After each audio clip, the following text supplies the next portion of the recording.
शुरू करने जा रहे हैं रिएक्शंस का, और इसमें दो रिएक्शंस इंक्लूडेड हैं।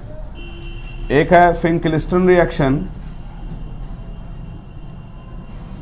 और दूसरा है स्वाट रिएक्शन।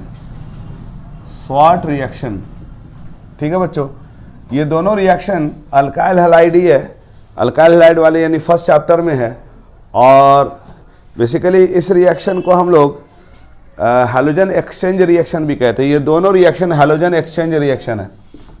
अब आप बोलेंगे सर ये हैलोजन एक्सचेंज रिएक्शन क्या होता है बच्चों? तो हैलोजन एक्सचेंज रिएक्शन कहते हैं कि एक अल्काइल हैलाइड को दूसरे अल्काइल हैलाइड में बदल देना, यानी ये अल्काइल हैलाइड से अल्काइल हैलाइड ही बना रहे हैं, ठीक है। जिसमें सबसे पहले हम लोग देखेंगे बच्चों फिंकलिस्टन रिएक्शन। फिंकलिस्टन रिएक्शन, इसमें क्या होता है कि when alkyl halide is treated with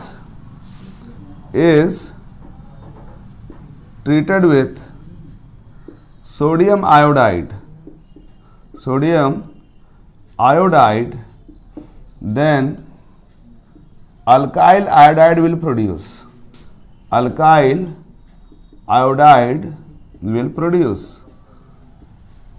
इसका मतलब क्या होता है कि हम कोई भी अल्काइल हैलाइड ले लें, जैसे मिथाइल क्लोराइड ले लें या मिथाइल ब्रोमाइड ले लें, और इसका अगर हम सोडियम आयोडाइड से रिएक्शन करा देंगे बच्चों, तो ये क्या करेगा, ये आपस में हैलोजन को एक्सचेंज कर लेगा। क्या करेगा? आपस में हैलोजन को एक्सचेंज कर लेगा, ठीक है। और ये जो क्लोरीन है ये बाहर आ जाएगा और आयोडीन इसके पास आ जाएगा, यानी ये मिथाइल आयोडाइड बन जाएगा, ये सोडियम क्लोराइड बन जाएगा।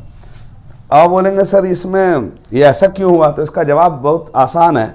आप देखेंगे सोडियम जो है वो इलेक्ट्रोपॉजिटिव मेटल है, और आप जानते हैं कि आयोडीन और क्लोरीन में अगर कंपैरिजन करें तो chlorine is more electronegative than iodine.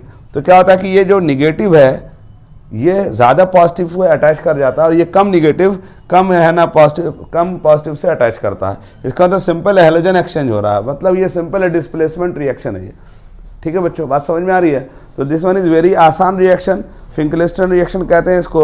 और यहाँ पर हम लोग X जो आमतौर पे ले सकते हैं वो ले सकते हैं क्लोरीन और ब्रोमीन ही ले सकते हैं आमतौर पे, ठीक है बच्चों।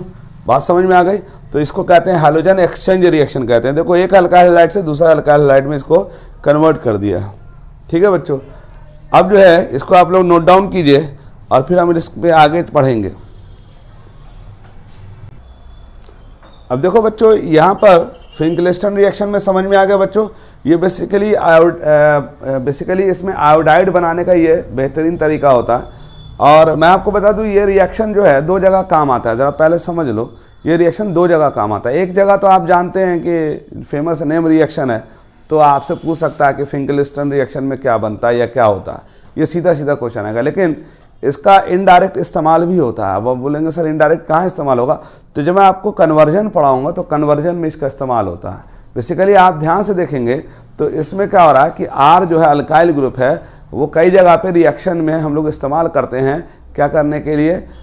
नंबर ऑफ कार्बन को बढ़ाने के लिए। असेंडिंग रिएक्शन को फेवर करता है, ठीक है। असेंडिंग रिएक्शन दो तरह का रिएक्शन होता है, एक डिसेंडिंग होता है, डिग्रेडेशन रिएक्शन होता है, अपग्रेडेशन रिएक्शन होता है। तो ये वाला जो रिएक्शन है बच्चों ये अपग्रेडेशन रिएक्शन को सपोर्ट करता है। अभी आपको मोटे मोटे तौर पे ध्यान रखना है कि ये अपग्रेडेशन रिएक्शन को सपोर्ट करता है।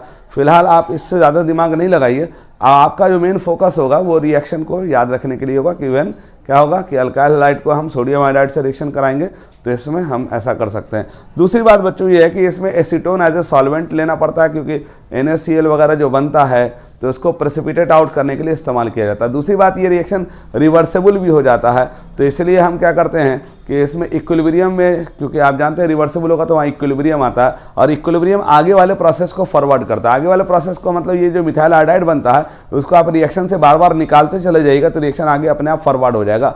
जो आप 11th क्लास में पढ़ा होगा ली चटेलिया प्रिंसिपल को फेवर कर देता है बच्चों, ठीक है। लेकिन इतनी बारीक बात आपको नहीं याद रखनी, क्योंकि आपके एग्जाम में सीधा सीधा क्वेश्चन आता है, आपसे रिएक्शन देके बोलेगा कि भाई बताओ ये रिएक्शन कौन सा है। अब अगला बच्चों रिएक्शन है स्वाट रिएक्शन, और ये मैं इसके साथ इसलिए बंच बना के रखा हुआ हूँ मैं, क्योंकि इसमें भी रिएक्शन का नेचर करीब करीब सेम है, रिएक्टेंट भी करीब करीब सेम है, प्रोडक्ट भी करीब करीब सेम है।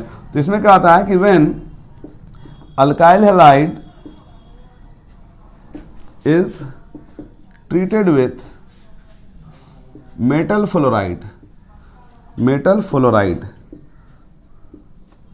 then alkyl fluoride will obtained। यानी ये ऐसा रिएक्शन है जिसमें फ्लोराइड बनाने के लिए इस्तेमाल किया जाता है। जैसे अगर हम मिथाइल क्लोराइड ले लें और इसका रिएक्शन हम डिफरेंट मेटल हैलाइड्स ले सकते हैं। जैसे आप एनसीईआरटी बुक चेक करेंगे तो इसमें एजीएफ भी ले सकते हैं। ठीक है बच्चों, फिलहाल हम एजीएफ लेके दिखा रहे हैं आपको, तो होगा कुछ नहीं, सीधा एक्सचेंज रिएक्शन है।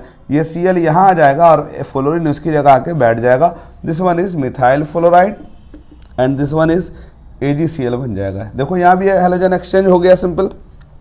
अब इसमें एक दो बात और याद रखनी है कि ये जो है इसमें Hg2F2 लिख लो, इसको Hg2F2 भी इस्तेमाल कर सकते हैं, इसमें COF2 भी इस्तेमाल कर सकते हैं और इसमें SbF3 भी इस्तेमाल कर सकते हैं। ये SbF3 जो है बच्चों एंटीमनी, ठीक है, एंटीमनी फ्लोराइड होता है, इसको स्वाट रिएजेंट बोलते हैं। क्या बोलते हैं बच्चों?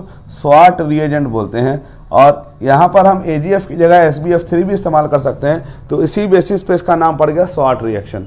ठीक है बच्चों, तो ये बहुत ही आसान रिएक्शन है, बहुत जो है आसानी से हम याद कर सकते हैं। सिंपल हैलोजन एक्सचेंज रिएक्शन है बच्चों, तो ये एक ही बंच में हमने इसको इंक्लूड कर दिया है बच्चों। ठीक है बच्चों, तो ये 9th नंबर बंच है जिसको आपने याद रखना है बच्चों।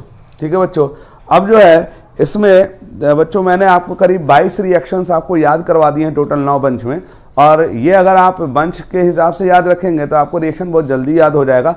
और बेहतर ये है कि बच्चों एक सेपरेट कॉपी बना ले, मैं बार बार कह रहा हूँ, और उससे आपको फ़ायदा ये होगा बच्चों कि रिएक्शन आप भूलेंगे नहीं। बंच वाइज याद करेंगे तो रिएक्शन जल्दी याद हो जाएगा और कन्फ्यूज़न नहीं होगा। क्योंकि आप जानते हैं कि जैसे जैसे ऑर्गेनिक रिएक्शन जब हम GOC से शुरू कर रहे हैं, GOC साथ में मैंने शुरू कर रखा है, तो जैसे जैसे GOC से आगे बढ़ते चले जाएंगे बच्चों, तो वहाँ पर क्या होगा, कन्फ्यूज़न शुरू होने लगता है।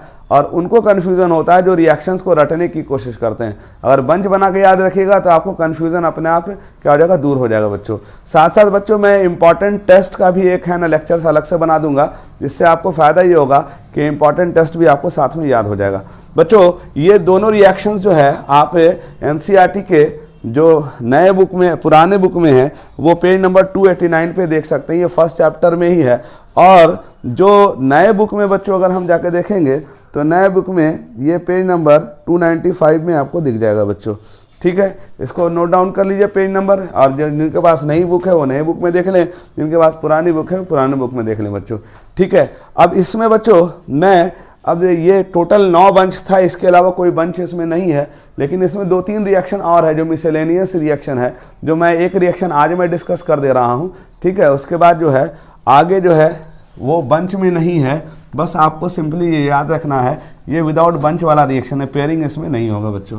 ठीक है, और वो कौन सा रिएक्शन है बच्चों, तो इसमें अगर आप देखेंगे तो इसमें है ना एक रिएक्शन है, वो है HVZ रिएक्शन। HVZ रिएक्शन, इसको हम लोग कहते हैं हेल-वोल्हार्ड ज़ेलेंस्की रिएक्शन कहते हैं, ज़ेलेंस्की रिएक्शन। इसकी मम्मी ने बहुत सुंदर नाम रखा है इसका।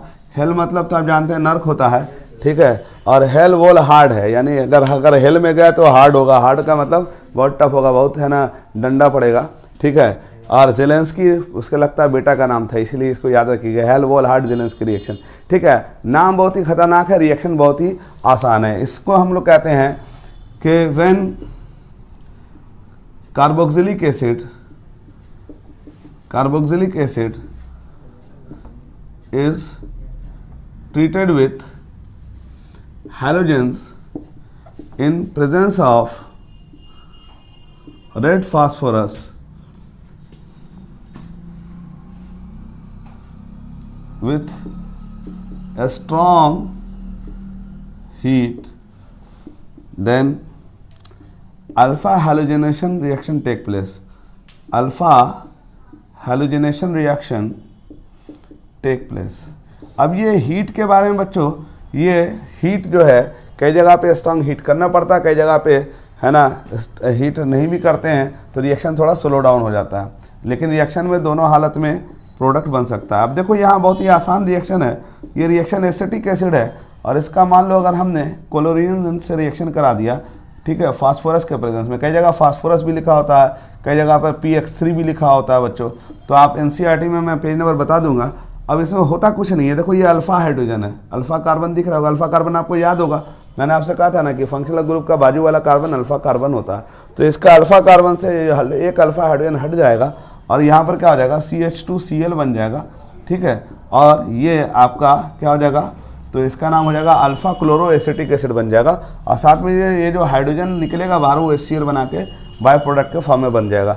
इसको हम लोग 3 बार अल्फा हाइड्रोजनेशन करा सकते हैं, क्योंकि इसमें 3 अल्फा हाइड्रोजन है। तो पहली बार एक अल्फा हाइड्रोजन हटाएंगे तो 1 क्लोरीन जोड़ सकते हैं, दूसरी बार हटाएंगे तो 2 हो जाएगा, डाई क्लोरो हो जाएगा। उसी तरह से 3 जोड़ेंगे तो ट्राई क्लोरो हो जाएगा बच्चों। क्लियर बच्चों। तो ये आपको मैं बता देता हूँ कि ये NCERT में कार्बोक्सिलिक एसिड चैप्टर में जाके देखिएगा। और कार्बोक्सिलिक एसिड में बच्चों मैं पेज नंबर आपको बता देता हूँ, ये बहुत ही इंपॉर्टेंट रिएक्शन है और टीचर को बहुत ही अच्छी तरह से याद होता है। ये पेज नंबर 375 में नए पुराने बुक में है बच्चों, ठीक है। और साथ में इसमें वाटर एज ए सॉल्वेंट इस्तेमाल किया जाता है, ठीक है। और आप जाके देखिएगा तो उसमें नए बुक में आपको ये रिएक्शन नज़र आ जाएगा। और ये रिएक्शन जो है नए बुक में पेज नंबर 383 पे नज़र आ जाएगा बच्चों, ठीक है। तो इसको कहते हैं हम लोग हेल्महोल्ट्ज़-ज़ेलेंस्की रिएक्शन। नाम बहुत ही खतरनाक है लेकिन काम बहुत ही आसान है। अल्फा हाइड्रोजनेशन होता है, यानी अल्फा कार्बन से हाइड्रोजन जो है डिस्प्लेस हो जाता है ना, हाइड्रोजन, और उसकी जगह हाइड्रोजन आके है ना फिट हो जाता है। इसी को हम लोग बोलते हैं क्या बच्चों, हेल्महोल्ट्ज़-ज़ेलेंस्की रिएक्शन कहते हैं बच्चों। ये रिएक्शन आप लोग याद कर लें बच्चों। फिर हम लोग है ना इसके बाद जो है 2 रिएक्शन और बचा है, वो मैं नेक्स्ट लेक्चर में आपको बता दूंगा। तब तक के लिए गुड बाय।